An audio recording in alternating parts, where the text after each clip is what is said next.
안녕하세요. 대업에서 반도체 업종과 IT 산업 담당하고 있는 임주성입니다. 5월 27일 한솔 아이원스 리뷰 진행해 보도록 하겠습니다.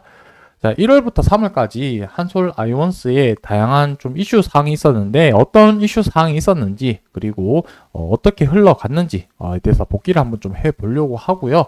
그리고 또 1분기 실적이 발표가 되었기 때문에 이 실적을 가지고 앞으로의 업황과 전망에 대해서 한번 같이 좀 이야기를 해보고자 합니다.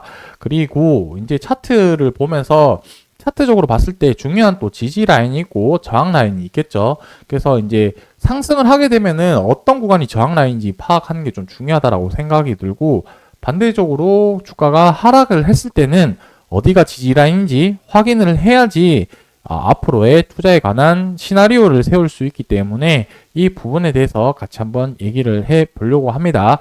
자, 좋아요, 구독 한 번씩 눌러주시고 한솔 아이원스 같이 살펴보도록 하겠습니다. 자, 한솔 아이원스 이슈상 좀 살펴보자면은 지금 HTS에서 공시 내용을 한 번씩 좀 보고 있는데, 이제 보게 되시면은 상장 적격성 관련해서 실질 심사에 대한 내용이 나오게 되었었죠. 그 이제 사유에 대해서 살펴보자면은 3월 14일 이후부터 해서 이제 보면은 코스닥 시장 상장 규정에 18조 그리고 동규정 시행 세칙 19조라고 적혀져 있는데, 내용을 보게 되면은 이게 회계 처리 기준 위반 행위로 인해서 증권선물위원회에서 검찰 고발 등 이런 부분들이 나왔다라고 적혀져 있고, 그러다 보니까 환기 종목으로 좀 지정이 되었었죠. 그리고 이제 3월 말 정도 4월 1일 날 이제 공식적으로 기타 상장 안내, 상장 적격성 실질심사 대상 제외 결정이 되었고, 이제 벌금을 부과받으면서 이제 거기 회계와 관련된 문제 부분에 대해서 해결을 하고 넘어갔다라고 보시면 될 것 같습니다. 그래서 지금적으로 봤을 때는 뭐 좀 작은 이벤트로 한번 좀 지나간 걸로 좀 생각이 들고, 또 추가적으로 이제 자사주 소각 이제 하게 되면서 공시가 또 떴었죠.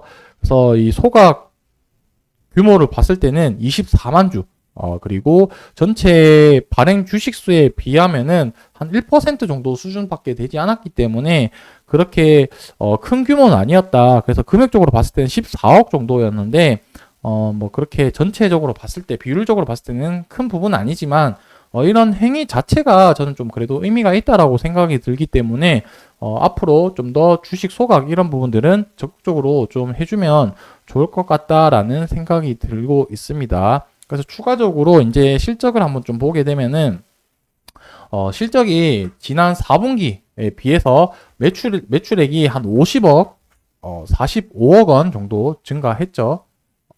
그리고 영업이익 같은 경우는 36억 원 정도 증가를 했기 때문에 의미 있는 그런 좀 반등이 보였다라고 생각을 하고 있습니다. 자, 왜냐면 22년도 때 실적이 23년도 넘어가서 많이 꺾이게 되었죠.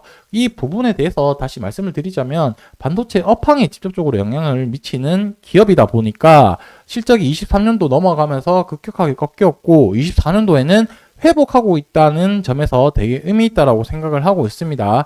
다만 22년도, 21년도 지금 수준에는 못 미치는 수준이지만 25년도까지 바라봤을 때는 그래도 성장 가능성이 남아 있기 때문에 저는 좀 의미 있다라고 생각이 들고요. 그리고 한솔 아이원스가 지금 앞으로 또 되게 의미 있는 부분이 무엇이라고 생각을 하냐면 신규 고객사도 신규로 지금 확보를 했고, 그 다음에 추가적으로 신규 아이템 관련해서도 지금 기대 요소가 있기 때문에 한번 기대를 해 볼만 하다라고 보시면 될 것 같습니다. 그래서 신규 고객사 같은 경우는 글로벌 노광 장비 업체인데 한솔 아이원스에서 거래업체로 벤더로 이제 등록되어 있다라고 내용이 나왔고요. 그리고 추가적으로 해서 극자외선 노광 장비에 들어가는 파츠, 리유즈 산업을 영위를 하고 있다 보시면 되겠습니다. 그러니까 파츠를 재사용을 하면서 그런 제품들을 판매를 하고 실적을 올린다라고 보시면 될 것 같고, 올해 첫 번째 파츠 출시가 3월에 시작되었기 때문에 이 부분이 추가적으로 매출 고려를 했을 때 하반기부터 좀 의미 있는 실적이 나오지 않을까라고 생각을 하고 있습니다. 그리고 제가 앞서 말씀드린 신규 아이템 같은 경우는 커츠를